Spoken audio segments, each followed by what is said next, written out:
the Deerfield Network Committee, we'd like to thank you all for coming today for what we hope will be a very informative presentation on making a smooth transition from middle to high school. My name is Lori Ruskin. I'm a committee member on the Deerfield Parent Network Committee, and I also have an incoming freshman. I'd like to introduce our speakers today who have generously volunteered their time to be here and who are very seasoned in their areas of expertise. We have Glynis Hirsch. She is a DHS counselor. Brian Visario, Activities Director. John Philippi, Assistant Principal at Caruso. Angela Moretti, Assistant Principal at Shepherd Middle School. Lori Zwart, she is a DHS parent of a senior girl, Elizabeth, and a son, Nick, who's a sophomore. We have Hannah Simon, who is a sophomore, and Spencer Delman, who's a senior. So thank you all very much for being here. We have a lot of information to present in the next hour and a half. So I know you guys were given index cards. If you do have questions, please write them down. And then during our Q&A, we'll do our best to go ahead and get them answered. So without further ado, we're going to go ahead and get started. And this question is directed to John and Angela about how does the middle school help to prepare the students for DHS? All right, well, on behalf of Caruso Middle School, first let me welcome everybody, Shepherd parents and Caruso parents. We're very happy to have you here today. One item of housekeeping, if you came in and while you were parking, you decided that parking along one of the curbs might be an opportune place to park, please do go and move your car into the neighborhood if one of the actual spots is not taken. I would really appreciate that. I would answer this question from kind of two perspectives. One's a pragmatic standpoint in terms of steps and procedures that we go through as students migrate from middle school to high school, and also is kind of the philosophical mind shift that starts to occur and that teachers are conscious of, but students might not be aware of and parents might not be aware of. From a practical standpoint, transition really starts with teachers collaborating, middle school teachers here collaborating with teachers from the high school to review students' data, to talk in detail about how students are progressing so that they're making a smooth handoff to the high school so that there isn't any time lost with the high school learning who and how students learn as they make that transition. That starts early in the new year, and it continues through the process of making placements, and certainly those conversations can continue to happen after that if parents are asking questions here at the middle school or asking questions of the high school. And I think more broadly from kind of a philosophical standpoint, when parents who are coming in as new sixth grade parents are asking what is middle school about, I like to describe middle school as kind of, if you imagine K-12 education as kind of a diamond, middle school is the big fat middle area of the diamond. So in elementary school, in the early grades, we're really focused on skill building in some pretty specific areas that are applicable to a lot of big ideas. And in middle school, we really branch out. So we want kids to try lots of different things and to find what's a good fit for them. You might hear oftentimes middle school teachers and administrators talk about the importance of kids being involved in a lot of different activities and finding what fits for them. So we hope they've gone through that journey in middle school. But now as they start to move to high school, it's again time to start making some decisions. In some instances, they're going to want to try new things, but they're going to already have understood, what might be the best fit for them. And so what are the pathways that are available to us as we look forward to high school, both in an academic standpoint and an extracurricular standpoint. And teachers are trying to help kids make those decisions. They're also trying to really focus in on helping kids understand that it's important to be their own advocates. You might notice if, from 6th grade to 8th grade, teachers are a little bit quicker to suggest that a student be the one to initiate a conversation about a grade that, didn't go the way that they had hoped. So teachers, those are things that teachers are thinking about and being purposeful in that process. Do you have anything to add, Angela? Some activities that we are involved in together. We have what we would consider a spreadsheet. So we communicate from the teacher's perspective to the high school. We let them know MAP scores, placement when it comes to actual scheduling. Then we also have the social work department or the counseling department come over and visit with us, and we go through and we talk about every single 8th grader, and we share insight and what we feel is necessary for them to know starting the school year. Additionally, we have the high school students come over. So in a couple weeks for us, Crusoe already had their experience. We're going to have the high school kids come over, and they're going to actually speak to all our 21st century skills classes. So we're going to have 2 kids in each homeroom, and there's going to be an opportunity to ask a lot of great questions that relate from the child perspective. How does scheduling work? Will I be able to get to class on time? What activities do you have? Those kinds of essential questions to a child. And we have that opportunity then too. Thank you. Okay, next we want to go into what are the differences between middle school and high school. And this is open to everyone. However, I'd like to start with Hannah and Spencer on this. Can you guys hear me? Is this okay? All right, because I don't like hearing my own voice.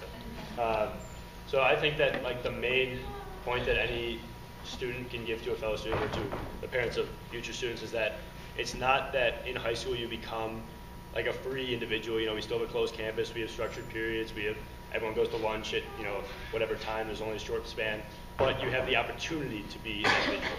So whereas in middle school where you have 6th grade science and that's the science you're in, you start to make choices. You get to pick what science class you're in. You get to pick whether you're going to be in an honors class or a regular class as opposed to being placed in them. And I think that's the biggest thing is that, you know, early on you're going to rely, like the students are going to rely on the parents because they've never taken an honors class or a regular class, or they've never chosen what they want to learn about. So that's really kind of the big difference initially on is, you know, you're kind of looking at your parents, what do I want to do, because you've never experienced it, so you don't know what you want to do.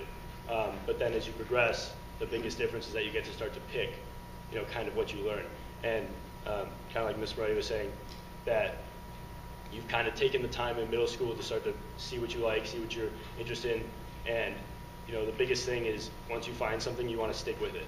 And everyone says, you know, everyone should try everything, and you know that's a great opportunity in high school that there are tons of clubs, everything's open, you know, you don't have to try out for a lot of things. You can just kind of sign up and be part of it.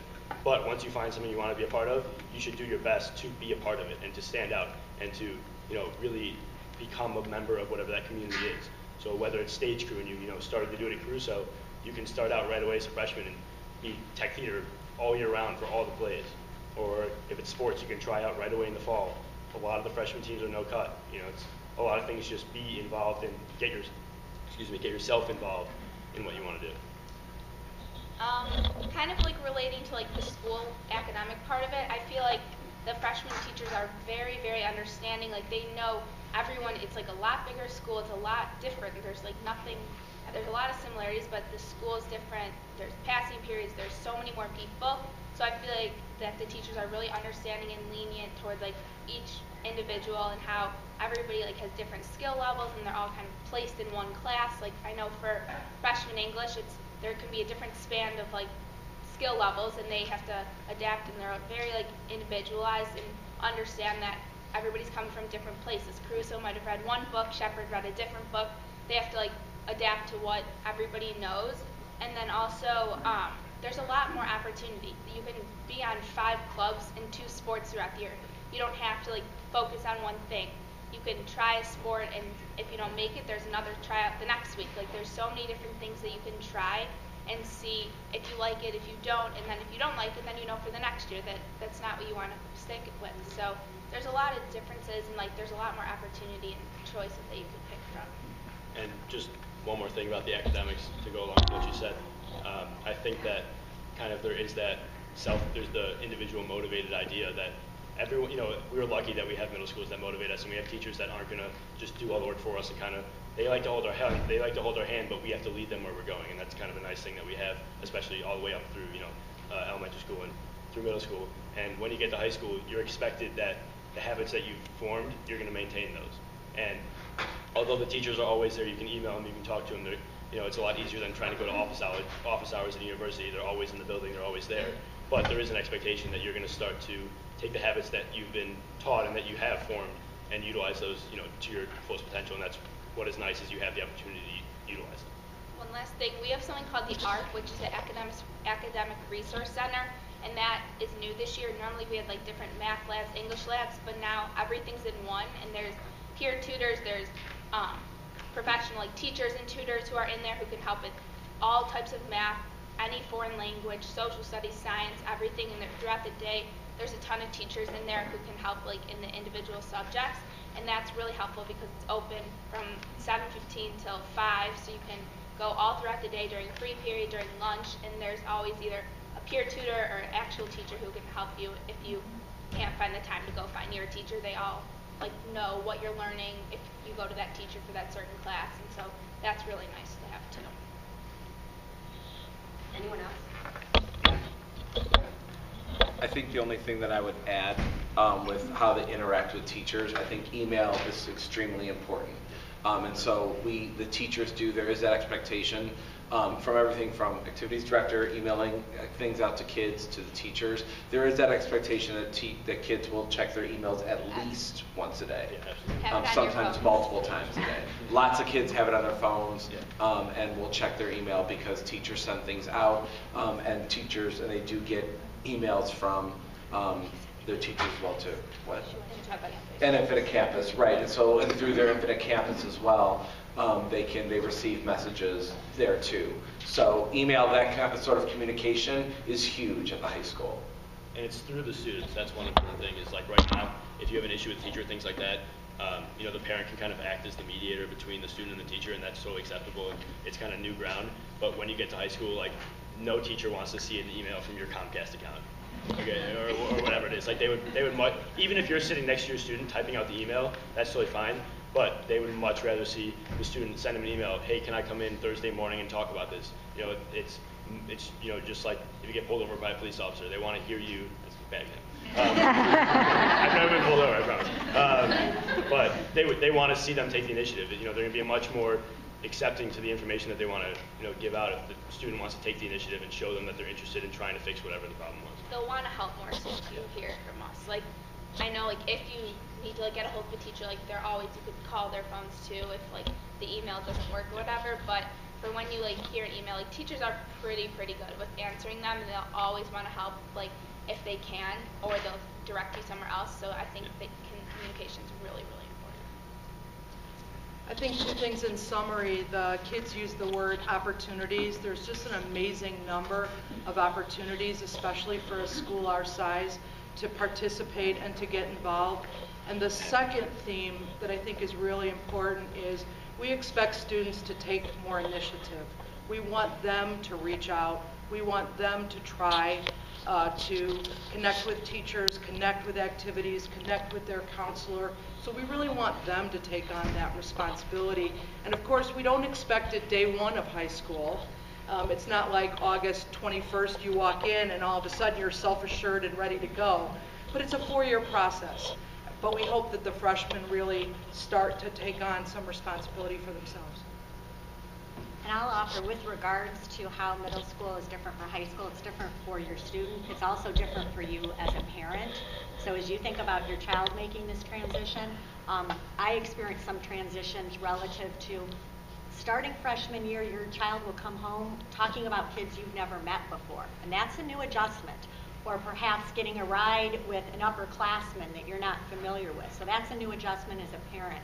So I think maybe to be open-minded yet very connected with your child about trying to be as much a part of their activities, so you start meeting some of the kids that they're talking about, that you're driving them to some of the events so that you meet the kids in the car or you talk with some of the other parents, because along with their world just getting a lot larger, your world just got a lot larger too. So the things that you can do to stay connected with them, know their friends parents, understand as much as is appropriate about their schedules and classes so that you kind of understand the breadth of what they're going through as well. Does anybody want to add anything else? Okay. Linus, can you talk about some of the important dates people should know about? Maya? Okay, so a lot of these dates are on the calendar that you would find on the DHS website, but I took an opportunity to compile many of the dates for you that you need to know. First of all, and I'm not going to read everything to you, but first of all, summer school great opportunity for incoming freshmen to attend summer school, and that will run from June 10th to July 19th. And summer school runs from about 8 o'clock to 12:15 each day, so you'll know where your kids are for 4.5 hours. The summer sports camps. I know a lot of kids are very interested in being part of the teams, and so that is on the DHS website under athletics. Different camps run at different times throughout the summer and actually throughout the afternoons, because they try to work their way around summer school time. Very important date for all of you, for your kids who are going to try out for sports, August 14th. So as you're planning your summer vacations, if your kids want to try out for sports, they need to be at DHS on August 14th. That's after overnight camps come home. It's new this year. And then there are a couple of things that you need to have on file with the athletic office, so those are listed. Student schedules, we've already mentioned the term Infinite Campus. That is something, a program that you're going to spend a lot of time on with your students starting high school. That will have the schedule posted. You'll see later in my notes, you can actually find out how much money is on their ID card for food and what they ate. It gives you a lot of information, Infinite Campus. It's our version of Skyward, or their version of our Skyward. Okay, thank you.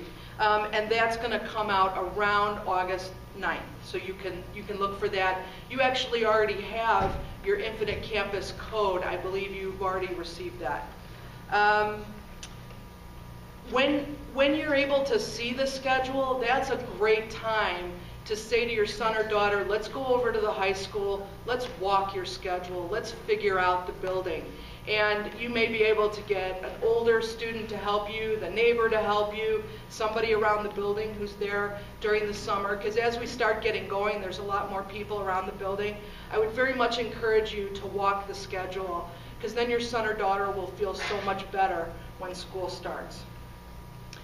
The Warrior Welcome Parent Orientation, I hope that you'll all be there for that. That is August 15th at 7 p.m. That's a great night because you get to meet the principal, you'll get to meet your son or daughter's counselor, you'll get to meet the senior advisors who are part of their advisory program, and it's just a wonderful night of information. And we're also going to prepare you well for what's going to happen with your child the next day when they come to their orientation. So I'd very much encourage you to attend that. We've gone to a first full day of school. It used to be a half day, and now it's a full day, and that will be Wednesday, August 21st, first full day of school. I'm in charge of the Freshman Morning Parent Program, which we run one time each quarter, and we believe that first date is going to be Thursday, August 29th. So you come to school for an hour and you get to know everything that you need to know for that quarter. So again, a nice way to condense the information that you need. And then Brian works with the kickoff dance, and I would say probably the students will agree that everybody comes to the kickoff dance. And that's Friday, August 23rd. It's just a great opportunity to hang out at school, dance, get so drenched in sweat, but they're all just so happy to be there. So those are important dates, and you'll probably hear us say it many, many times. Book the DHS website on your favorites, because you will probably be going to it almost every single day for some piece of information. Just a couple things to highlight on what Glennis just said. Summer school, I hear from kids all the time, and we're lucky when it's for a class like this when summer school's at DHS, because it goes back and forth between DHS and Highland Park. But so many kids will say, I'm so glad I went to summer school beforehand because it made me feel so much comfortable in the building before I got there, because they were there for the summer, and or if they're doing the sports camp. So like a lot of times, and the kids who are in the sports camp, they feel good because now they've met some coaches, they've met other kids, they've been in the locker rooms, in the buildings, in the fields, and it just kind of gives them that comfort level. So just two ideas if you're around the summer school or the sports camps are really great opportunities for your kid to get comfortable at DHS. Important date that's on there, that Warrior Welcome is for you, and then that next day, Friday the 16th, is freshman orientation. I highly recommend that you're back and here for that. It's really important. The kids spend a half day with their advisory teacher for the freshman advisory program and their seniors. It's a great day. They run their schedule. They go to their lockers. They get their ID pictures taken. They buy their books. It's just, they play some activities and do some things together that first day. So please be here for that Friday, I'm pushing me already, August 16th. That is a very important day for the incoming freshmen. And then you said something at the end, and I can't remember what it was. Kickoff dance. Yeah, that date is tentative, but it usually is at like kind of first Friday. It's a lot of fun. It'll come to me later. So that's a good lead into the next thing that we want to talk about, which is how things about how we can help make freshmen more comfortable. And this is open to Glynis and Brian, Lori, Hannah, and Spencer. Hannah and Spencer, you want to talk about that for some of the subjects that we discussed? Yeah. Okay, well, I know for me, I was on a fall sport both last year and this year, and it really, really does help. Even that extra, like, couple days of either being on a team or trying out for a team, you do meet a ton of people. You meet some upperclassmen, you realize that they are not scary. You see that there are other people in your place who are, like, trying something new or trying out for something that they like, and I feel if you do make the team, it really does help. There's like an extra week of practice before school starts, so you get, if you like go in, I mean, you know someone, but if you go in not really knowing where to go, you meet some people who have something in common with you, who like the sport, who like the club, something like that. And so being on a fall sport also like helps you stay like focused. Like I know for me, like when I'm on a sport, I go to practice, I come home at 5:30, I do my homework, and then that's about it. But like it helps you like really like stay focused in your first semester, especially being on a fall sport where you meet people, you see like what your requirements are for school, and like trying to have to like balance it out in time management is really important also. And then as we said earlier, there's a lot of sports that are no cut for freshmen, for boys and girls, and that really helps because then you like see if you like it to try out for maybe if there were to be cuts next year, but a lot of them are no cut, and it's really nice because you meet people who are similar to you. I'd just like to add to that with the two things. One is, like she said, it kind of keeps you in check. It it gives you a taste of what it's going to be like to have a real definite structure in your whole day as opposed to just from 8 a.m. to 3:15 when the bell rings. And on top of that, with the whole community idea, in middle school, you're in the same classes with everyone, probably you're pretty much through kindergarten all the way up till 8th grade. And when you get to high school, your son or daughter will be in a class where they don't have anyone that they know. I promise, it will happen. One of their 8 classes, they'll have maybe one other kid or know people that they know in that class, and that's okay. And they'll start to get that feeling like I'm the only person here who doesn't really get it, and that's a common feeling because everybody in that room kind of feels the same way. The nice thing about the clubs and the sports, especially in the fall with Right Away, is the people that they've been hanging out with through middle school are probably have the same interests as them. So if you like to go and both try out for freshman volleyball for girls, or freshman or golf or whatever it is in the fall, you can kind of find one friend to go do it with, and then continue to kind of make new friends. But at least you have one person with you where you can kind of fall back on and not feel so like surrounded by everyone that you don't know. The teachers also do a lot of get to know you games for the first week. I'd say there's probably not a lot of work for that first week. It's a lot of making you feel comfortable, knowing who's in your class, knowing if you know anyone, and they'll try and split you up from that person. They really want you to get to know the people in your classes, and they want to get to know you also. So it's pretty relaxing to know that they're kind of on the same page. They don't know the 26 people in their class. You don't know 25 of the other people. So that's nice about it also. And then one thing about summer school, this is for sophomore year, but I know think about this, health is really, really nice to do over summer school when you're going into sophomore year, because it's 6 weeks versus a semester, so it's very nice. And I also know that you don't have a final for that class for over the summer, and I just finished health, and it was a rough couple months. It was a lot of busy work and like a lot of work, but I mean, it was kind of fun too.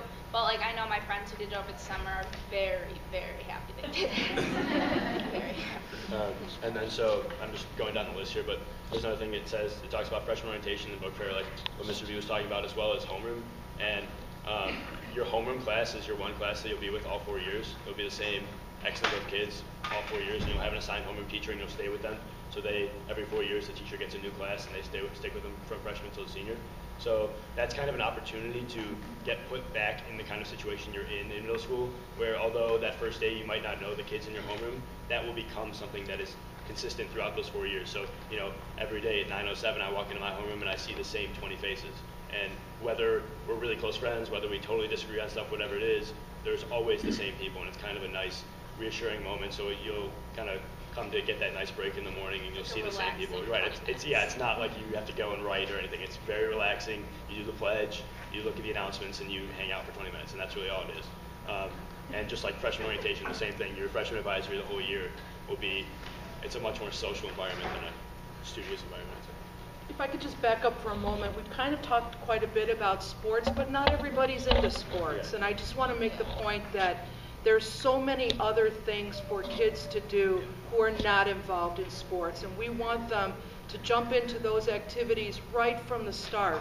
There's everything from chess club and stage crew to rocket club to art club. There's so many. I'm sorry, earthworks. There's just so many things to do, and so if your child is not in sports, that is just fine, and we will have plenty for him or her to do. If your child is not in sports, that's why I have a job. So it's all good. So I'm the activities director, and we have close to 70 different activities and clubs that go on at the school. So close to 70 of those, close to we have about 30 sports that go on. Some are that are shared between Highland Park and Deerfield. So I mean, there's 100 different things that for the kids to get involved in. I always tell parents, like, I find it really hard to believe that with 100 choices, there's one thing like you can find that you'd be interested in. If not, come to that. Send your kid to my office, I'll talk to them, we'll find something. I'm like, something's a lot easier for me to do it than the parent.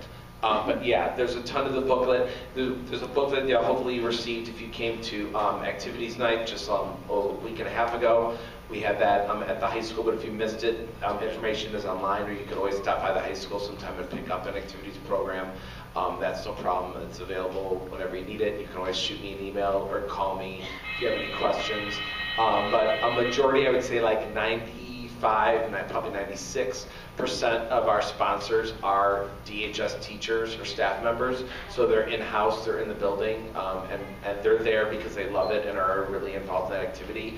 You're going to notice, though, a lot of times with activities, because sports start right away, and sports start before we even get started, a lot of times activities don't start those first couple weeks of school. So sometimes some will begin right away, and those will be out. Again, read emails, they're in our announcements and things. But and there'll be posters up and things like that. But a lot of times activities will wait a few weeks for the kids to get in and get settled before they begin. But you'll be getting a lot of information from the school about when those things will start. I'm not only the activities director, but I'm also the freshman advisory coordinator. So I will be the first one that speaks to all of your kids when they come on the 16th. And we've got an action-packed full day, an action-packed half day, lots of stuff going on there. And I think one of the important things to know, and some people get confused about, is that there's for freshmen, there's homeroom and advisory. Those are two separate things. And homeroom is 12 minutes a day. And then, like I said, and what's cool, like Spencer said, the great thing will be in May, then he's going to graduate with his homeroom. So his homeroom will graduate, walk the stage together, and the person that'll be down there is his homeroom teacher. So they've been together for 4 years. It kind of culminate that group at the end. So, but freshmen also then are in advisory, and you've heard a lot about that at 8th grade curriculum night and stuff, and there's different choices there too. But that meets, depending on our schedule, 4 days a week, and they're with them for a full class period. There's theater advisory and like band advisory, orchestra advisory, so that's like all together with the advisory stuff. So they all like do stuff together, even if it's focused on one of those things. But we really do a lot of things in advisory. The first believe it or not, the first 2 or 3 months of advisory is getting acclimated to the high school. So, I mean, we do a ton of different activities. The counselors come in and speak to the advisory because counselors are assigned to advisories, and you'll see they'll get a lot of information, get to talk to a lot of different people. The deans come in, the principals come in. I go in to see every advisory. The athletics director goes in to see every different advisory. We've got all kinds of areas of the high school coming in. Their clubs will come into the advisors and talk to them. So there's a lot that goes on those first couple months, especially in advisory, to help them. And we especially spend that first day or two like, okay, what class don't you know where it is? Where do you need help going? Who doesn't have someone to sit at lunch? Who doesn't know anyone in this class? You know, so we kind of help each other out that way. That's what it's all about. So I know sometimes a lot of times people think, or you go to high school, you have to be so independent, or you can't. There's a lot of things in place to help the kids. We want them to be successful.